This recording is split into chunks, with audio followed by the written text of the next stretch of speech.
آپ عوام کی نمائندی پارٹی ہیں, تو آپ اس بجٹ کو ووٹ نہ دیں, آپ اس بجٹ کو سپورٹ نہ کریں.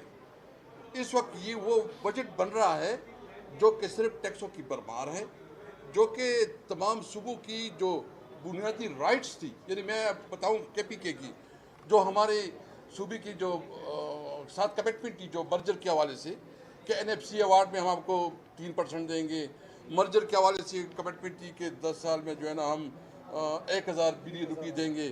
ابھی جو میں نے نظر سے 64 روپے کیے ہیں وہ بھی ابھی تک صرف ایک وعدہ ہی ہے. یعنی آپ جو ہے نا جو آپ کی کمٹمنٹ ہے, جو آپ کی کنسٹیٹیوشن کی ریکوائرمنٹ ہے, جو آپ کی جو مرجر آپ کر رہے تھے, تو اس پارلیمنٹ میں کمٹمنٹ کی گئی تھی کہ ہم پاٹا کے لوگوں کو دوسرے ملک کے ساتھ برابری لانے کی میں اس کو وہ دیں گے. لیکن اس وقت آپ کو پتہ ہے کہ جو ملک میں امن و امان کی صورتحال ہے اور خاص کر ہمارے خیبر پختونخوا میں جو سیریس خطرات ہو رہے ہیں, ہمارا جو انٹیریئر منسٹر ہے ماشاءاللہ انہوں نے کرکٹ کا بھی بیڑا غرق کر دیا ہے اور امن و امان کا بھی بیڑا غرق کر دیا ہے. نہ وہ کرکٹ میں پرفارم کر سکتا ہے نہ امن و امان. میرے خیال میں اگر یہ بہت قیمتی چیز ہے تو کہیں عجائب گھر میں بھیج دو تاکہ اس کی جو لوگ دیکھیں کہ کیا چیز ہے. بہرحال ہم اپنی قوم کو یہ تیاری کرتے ہیں, ہم اس بجٹ کو ہر لحاظ سے ان کے خلاف آواز اٹھائیں گے. ہم اپنے جو پنجاب کے کاشتکار ہیں, جو ان کی جو گندم کے اس میں جو سکینڈل ہوا ہے اور ان کے حقوق پر ڈاکہ ڈالا گیا ہے, اس کو بھرپور ہائی لائٹ کریں گے. جو گنے کے ہمارے کاشتکار ہیں جو اس وقت اس کو پیمنٹ نہیں مل رہی ہے, ہم ان کے لیے آواز بنیں گے. جو ہمارے صوبے میں یا بلوچستان میں یا سندھ میں جہاں بھی کاشتکار ہے, ایون جو انڈسٹریلسٹ ہیں, یعنی فیصل آباد کی انڈسٹری کی بھی بات کرتا ہوں, ہم گئے تھے, عمر ایوب صاحب ہم ساتھ گئے تھے, وہاں انہوں نے کہا کہ اس وقت 40% انڈسٹری باقی رہ گئی, 60% بند ہو گئی. اس کے لیے کیا اقدامات رکھے گئے؟ مزید ٹیکس پہ اس کے ساتھ کوئی طریقہ نہیں, کیونکہ ایک جعلی حکومت ہے, ایک جعلی مینڈیٹ ہے, اور جعلی مینڈیٹ کبھی جو ہے نا ملک اور قوم کی نمائندگی نہیں کر سکتی. نمبر 1. نمبر 2 بات یہ ہے کہ جو ہمارا لیڈر عمران خان اس وقت جیل میں ہے, ہم مطالبہ کرتے ہیں کہ اس کو یہ جو بلا جواز اس کو جیل میں رکھا گیا ہے, غیر قانونی اور غیر آئینی اقدامات ہو رہے ہیں, اس کو بالفور رہا کیا جائے.